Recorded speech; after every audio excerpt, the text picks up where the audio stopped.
Sarah? Thank you for having us. I'm Sarah Bracco with Rhode Island Hospitality.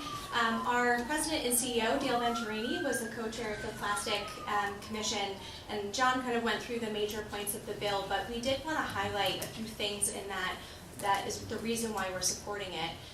The biggest issue is, or the greatest thing about this process was that this was really the first time that the business community has been engaged and been part of the conversation with the environmental community to implement these types of bills.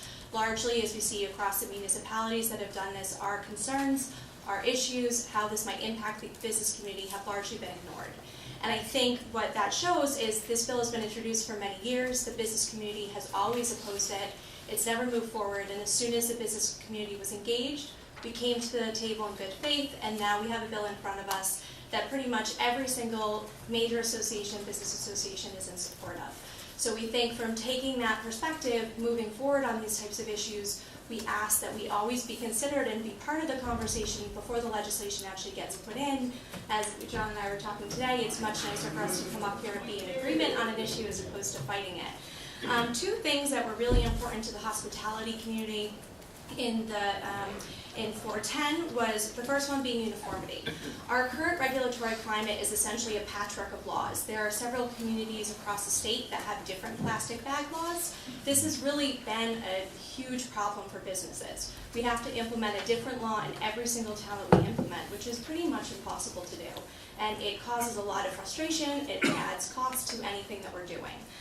The other thing that we do like in this, and once again, this is kind of an ask for all legislation, is that we have realistic effective dates.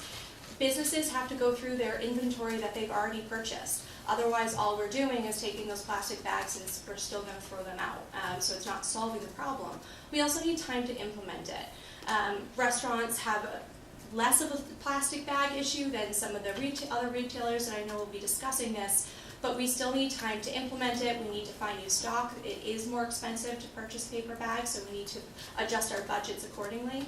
So for those reasons, we really appreciate the adjustments that this bill has made.